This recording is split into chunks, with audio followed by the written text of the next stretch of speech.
Hey guys, welcome back, it's Ripe again. In today's video, I had a terrible accident and my arm was amputated. Because of this, my boss ended up firing me, which was the biggest mistake he could have ever done. Here is what happened. Let's dive right into the video. The first one starts like this. It all started one stubbornly hot September when my friends and I, deciding to take full advantage of the good weather, went hiking up the local trails. I pride myself on being a reasonable kind of guy, not a risk taker, but I enjoy extreme sports. After making a fool of myself for an Instagram reel, I ended up slipping on an unstable surface, starting a tumble that led me quickly to the bottom of a mountain. Although my friends had been with me when it happened, it still took them 2 hours to reach me, seeing as I took the express trip down. When they did find me despite night creeping in, I was suffering from major blood loss and a concussion. I don't remember much from the days following. I was in and out of surgeries and consciousness often. The next time I woke up properly, I was lying in a hospital bed surrounded by family who half expected me to never wake up at all apparently. My left arm was gone from the elbow down due to its condition on arrival. I was horrified but glad to be alive at the same time. I gave no thought to my job or my company's thoughts on my condition. I didn't think I had to. But well, my sister broke the news to them early, so my 2 months absence was not unexpected. While I was lucky to have been fitted with a prosthetic arm during my recovery, the physical therapy was not going so well and I was not finding it easy to adjust to the new limb. This made my first day back difficult but necessary. I was dropped into work by my sister, not able to drive myself right now. I was met with enough confetti and flowers that you could have easily mistaken it for a party, but I know my colleagues were just excited to welcome me back. Most found it difficult to approach the subject of the accident, simply giving their best wishes and glad you're back. As I reached my desk, I found a tall stack of paperwork, initially mistaking it for greeting cards. Instead, they were a huge amount of project documents that had been left for me to complete. As the CTO, Chief Technology Officer for the company, I realized that my absence may slow some projects down a little bit without me here. I did not expect though to overcome one mountain just to see to deal with another one.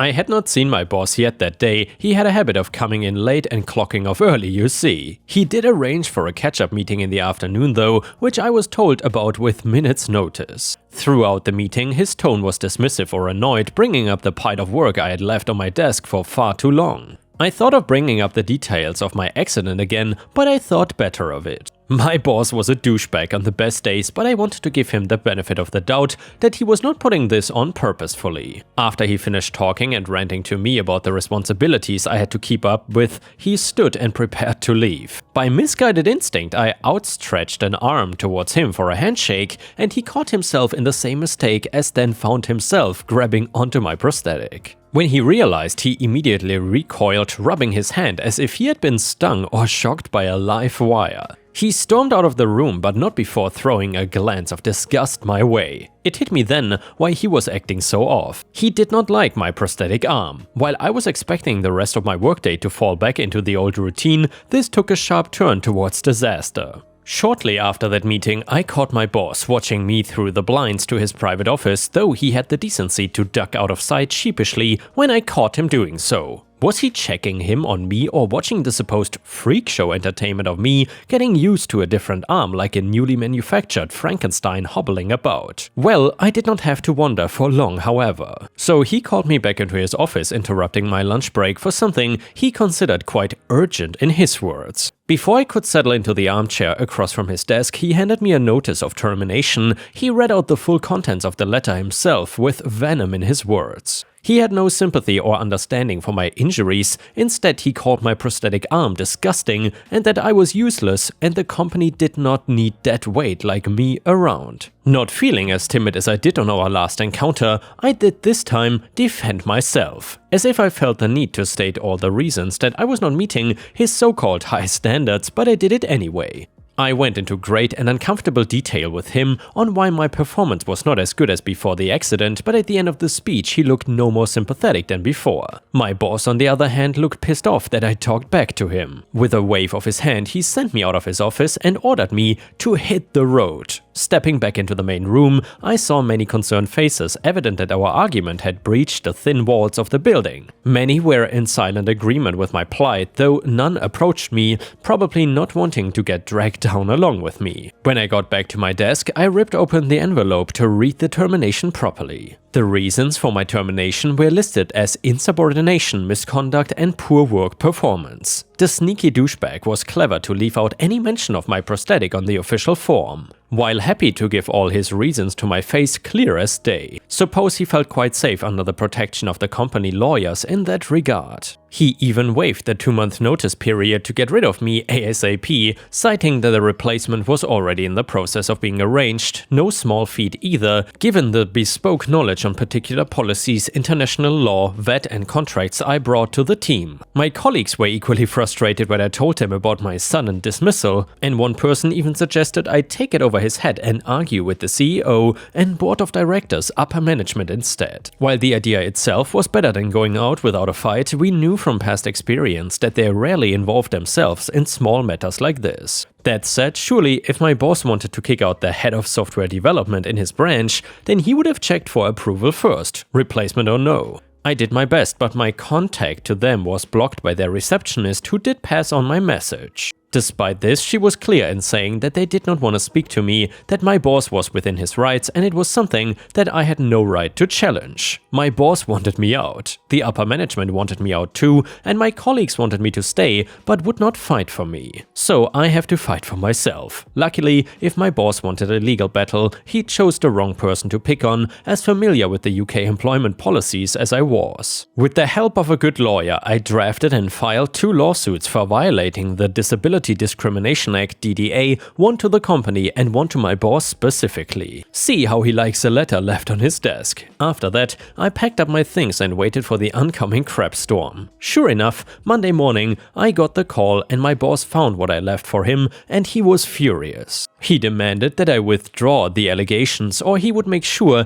that I never worked in this industry again. That kind of spiel. I hung up and resolved to settle things in court. Clearly, he was not one to negotiate a quieter settlement. The upper management, however, were much more reasonable when they contacted me, pleading to do anything they could to settle this matter with me before getting it into the public eye. While I would have enjoyed nothing more than to watch them squirm, as well as my boss was the real aggressor, so I only wanted him to suffer. On the condition that my boss was fired, I would withdraw the company lawsuit, an idea they agreed to without hesitation. With that agreed, they even asked me to return to work pending a possible promotion. I declined, not wanting to be put in a position under their thumb again. They did not realize yet how much they needed me, but with that and the boss gone, they soon would. With me out of the picture, I'm happy to announce the company is on a sharp decline into bankruptcy. With their software development ground to a halt, the promises they made to their customers have lapsed, leaving them with heavy fines and a loss of $750,000 daily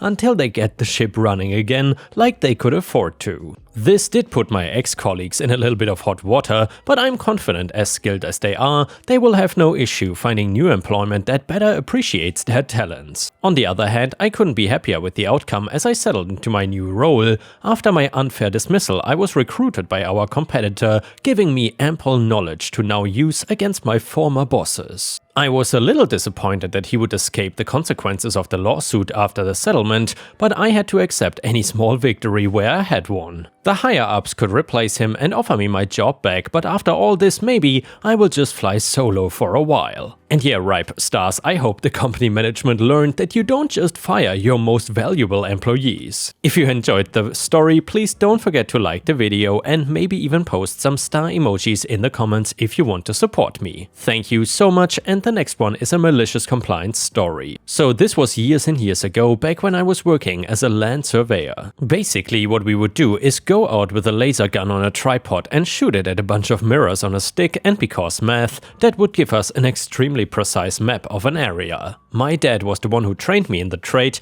and because I have a very analytical mind and this is basically geometry, the job I had a talent for. Though honestly, I was not all that fond of the job. I'm good at it, sure, but just not fond. So one day, with my dad's help, I get put on a survey team with a guy we will be calling Jay. He was technically the crew chief, which meant he was technically in charge. Jay was a dyed-in-the-wool redneck. He listened to conservative radio, thus forcing me to do the same, drove a beat-up old pickup truck, lived in an apartment complex that somehow had a rusted-out car sitting in its front lawn, and had a stubborn streak Texas tall and fueled by his utter surety that he knew better than every damn person else. I never heard him say anything to confirm it, but if I had seen a Confederate flag on his truck, it would not have been out of place. Jay did not like me, and I loathed him. We'd often meet up at 6 AM or even earlier to get equipment loaded and set out on a job. I'm not a morning person, I'm definitely a night owl. And while I'm always awake, alert and on the ball while on site,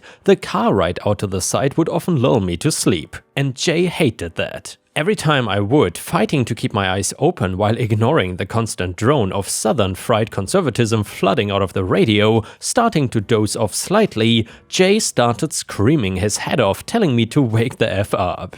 If he had to be awake, I was sure as hell gonna be awake too. 10 minutes of him ranting, and he would finally shut up, only to start over again when my head drooped an hour later. This is an example of Jay's attitude towards pretty much everything. He was right. I was wrong, suggest differently, and he would hem and haw until you just gave up. So anyway, on to the MC of this story. We were out on a massive job. We had to survey an entire strip mall complex. One of those deals that takes up an entire block to itself with lots of little alcoves and corners that made sightlines difficult, lots of setting up, shooting a few points, setting a traverse point, then breaking it all down again to move to the next point. We knew already that we were gonna be at it all damn day, so we broke everything out and got to work. So as the crew chief, one of Jay's responsibilities was that he would plan our traverses. He would choose the vantage point he thought we could get the most relevant data recorded from and set the traverse and let me shoot it in, and then we would switch positions. I would set up the instrument and data collector on the traverse, he would get a backside from our old setup location so the instrument could orient itself and knew what direction it was facing, and then he would go around with the prism and I would take the readings. About halfway through this massive job, I've just broken down the instrument and I'm heading to my next traverse when Jay stops me. Jay, hey, you forgot to shoot in that archway. I should point this out for non-surveyors. You may have noticed that as crew chief and prism man, Jay is the one who picks what to shoot in, so when he says you forgot, what he meant was, I forgot, but I wanna shift the blame onto you anyway. Jay, go back to the last point, we need to shoot that in. So off I go back to where I had just come from, I set up the instrument and get on the walkies. Me, hey Jay, I'm dialed in, just need a backside. Jay, you were just there, you don't need a backside. Just shoot it in. Me, I cannot shoot it in without a backside. If I don't get the orientation, the rest of the job could be pivoted. Jay has all the swagger, but I doubt he understood 3 whole words of what I had just said. He was crew chief on seniority, not an actual mind for the math. Basically, since I'd broken it down, the instrument didn't know which direction it was facing, so it would pick a direction at random and just assume it was facing that way. Which means any points we shot in, including all traverses where shot from that point forward, would be pivoted around that point a random and arbitrary angle. Jay, you piece of crap, shoot. What I tell you to shoot, take the shots. So I shrugged. Technically he was in charge, he was the one who literally called the shots and he was the one responsible. So I took the shots and we carried on, with me knowing everything was being increasingly transposed as we carried on. Cut to the end of our day, we had finished up pretty early compared to when we thought we would be getting out. The way we did things is we would shoot the points, then upload them to our company's server through a desktop with a mobile modem. This was exclusively my job because Jay was a monkey. He would not know a file repository server mapped up to a network drive from his a-hole. So we pack up all the equipment, get in the truck, and I start uploading our points file. Jay likes to take off from the job site immediately, even though he's supposed to wait for word from our techs confirming they got the points, but by a stroke of luck he decided today that he wanted to relax with a cigarette before we left. Usually he would smoke as we drove, but I guess he wanted to just chill. In any case, we are actually on the job site, not on the road, when he gets the call from home office. Jay answers the phone, expecting permission to F off for the day. Hello? Phone makes muffled muttering sounds. Jay, what points? Phone, additional inaudible muttering. Jay, I don't understand. What's wrong with them? My ears perk. I know exactly what's wrong with the points. Through straining my hearing and knowing roughly what the tech is about to say, I can barely make out the following. Phone, mutter mutter, control points, mutter mutter, over 400 yards. Now, one might be wondering what control points are, and well, dear reader, I shall now edify thee with an explanation. You see, when surveying a large area, standard practice is to do it in a large loop. You tell the data collector that point 001 is at position 1000, 1000, 0, and then collect the other points in relation to that arbitrary point. So when you circle around the area being surveyed, you collect the position of that same first point again as your last shot, so the techs know roughly what kind of error margin drifted in while you were traversing. And needless to say, when you're dealing with measurements with precision down to 1/1000th of an inch, an error margin of 400 yards is basically completely unacceptable. Now, what I could have done is ask Jay to let me talk to the tech, informed them that Jay refused to take a backside and one of the points, and tell them to take all points above point XXX, pivot them around point YYY by Z degrees. Basically all numbers that I had memorized. That would have lined up the control points, compensated for the error completely, and we would have driven home having done a good job. But I couldn't do that, could I? That would have indicated that Jay was wrong. And as you know, Jay is never wrong, so I held my tongue and tried not to smirk. Jay refuses to believe that our points are wrong. OP must have uploaded them wrong. This idiot again. Do it again and do it right this time. Of course it's my fault, it was always my fault in Jay's opinion. So I uploaded the points again and the tech informed him that the points are still off. Jay seizes the laptop 20 minutes of the monkey stabbing at the keyboard ensues, with him having to get the very patient tech to guide him step by step through the incredibly simple process of dragging and dropping the points file into his a-hole. And again, the tech informs him the points are wrong, he is incensed. So, minutes later, we are piling out of the truck and grabbing all the equipment again, so we can set back up on the point Jay effed up on, with a backside this time, go figure, and reshoot every single point in the back half of the job we just completed. I did not mind, I was being paid to watch Jay curse and fume and complain at me, with us both knowing that I was the one who had warned him about the issue. Of course he keeps blaming me for the F-up, but I just take that as an occupational bonus. In the end, Jay got bawled out by the big boss for wasting company time and money, and my dad told me his check got docked for the screw-up. Me? I got overtime. After all, Jay was the one responsible for the accuracy of the data, I was just the monkey pushing buttons on the instrument. The next one is titled, He Got What He Deserved. My ex-husband and I had a great divorce. Even though he cheated on me after 12 years and 2 kids under 4, I really wanted to do things differently than my parents did during their divorce. I never said anything negative about him and tried very hard to defend him when the kids got upset with him. I extended invitations to the woman he left me for so she would not feel uncomfortable with me, and we became friends. She was basically their stepmom, so why not include her on everything? On holidays we all had one big dinner, he and her and me and my boyfriend. This made everyone comfortable and the kids never had to choose one side or the other, as we were all on the same page. To be honest, it was such a great relationship that when I had back surgery, I recovered at his house and she cooked for me. He and I were coaches for the kids' basketball and baseball teams, and I helped at their wedding 13 years later. This wasn't easy for me, as he moved to another state to raise her children, leaving me to raise ours on my own. She quit her job when they got together, and I had to return to work to support my kids. I needed to keep the resentment and bitterness away from my kids. All of this sets the tone for the divorce, but when he initially left, I spoke to a lawyer and got a separation agreement that was really great for me. He asked that I not take half of his retirement, but instead he would pay X in child support, an additional Y in alimony, because he was making a lot of money and I was a stay-at-home mom with a country club membership. Yuck. I hated saying that, but it was only to set the scene. So normally alimony ends after 5 years, but because I did not get half of the 401k, the only condition on ending it was it would end on my remarriage or my death, and he agreed with all of it. The thing is, when he left me to move down to where she lived, he left his cushy job and took this promising but not delivering position that really screwed him over financially. But he never went back to the lawyer or get the child support or alimony reduced. Instead, he borrowed from his mother. When I discovered he was mooching off of her, I suggested to her that she stop paying for him when he finally got back on his feet.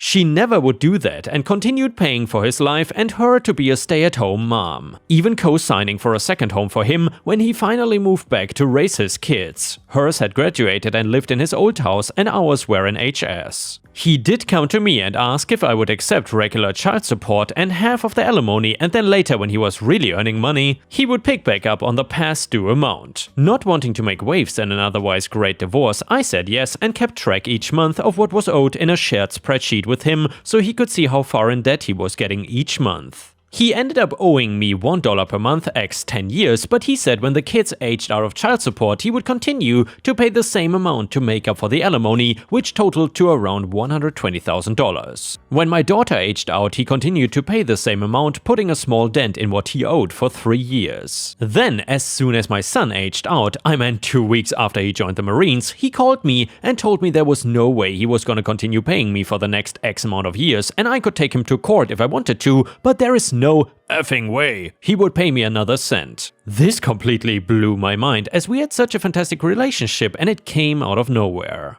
I was completely freaked out, but I took his advice, I contacted an attorney and I sent all his calls to voicemail, and per my attorney's advice, I took him to court. The best thing was, prior to the hearing, my attorney put a lien on both homes he had so he could not change ownership to his mom or wife prior to the court hearing. I still got the phone call recording when he realized this and the horrible names he called me for doing that. Since I had kept such immaculate records from that day, he changed payments and he was made aware of his debt rising each month. It was a slam dunk for my attorney. Instead of making small payments for a few years, he had 30 days to pay me $120K in full. Unfortunately, the kids now have to choose which parent they visit on holidays, but that was not my fault.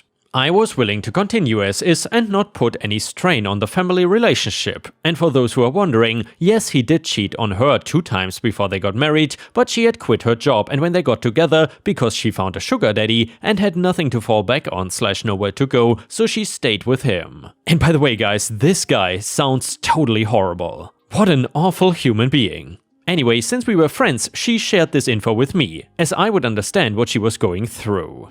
Edit, I got my money on day 29. No other payments will be made. Edit number 2, I think the reason he went crazy on me was that his mother refused to pay any more when my son aged out, but I explained that he owed a crap ton in back pay. That is when he said, "If you think I'm making payments to you forever, you're nuts." She had been paying his child support for 10 years because he never went back to a great paying job even though he could have. Yes, I went to work after separation and got a great career. However, my income was still 1/4 of his when we were together because he moved every 3 years for his career. He wanted me to stay at home when the kids were born. Edit number 3, it's obvious that people don't understand that as a stay-at-home mom, I could not contribute to my retirement fund because I didn't have earned income, meaning no SS, 401k or IRA. So that's why he maxed out his contributions so we could live comfortably in retirement. After 10 years of marriage, I was legally entitled to half of his retirement. Since he asked me not to take half of his retirement, he offered alimony instead, and then he decided not to pay what he offered and left me with less retirement funds than I would have had in either case. Slim my or half of his retirement. This is why it was important for me to get what was due. Not to live a cushy life, but for my retirement. And yeah, ripe stars, to be honest, I'm not even sure why this post was slightly controversial on Reddit, because obviously the guy in question was a total POS. He cheated on both of them and then in the end he decided not to pay anymore. I honestly feel bad for both of the women in this story. And with this, we have reached the end of the video. However, if you cannot get enough of my content, please check out my endless playlist where you can find thousands of hours of content. In addition, please don't forget to subscribe to my channel to not miss any of my daily uploads. Thank you so much in advance, and I hope to see you again tomorrow.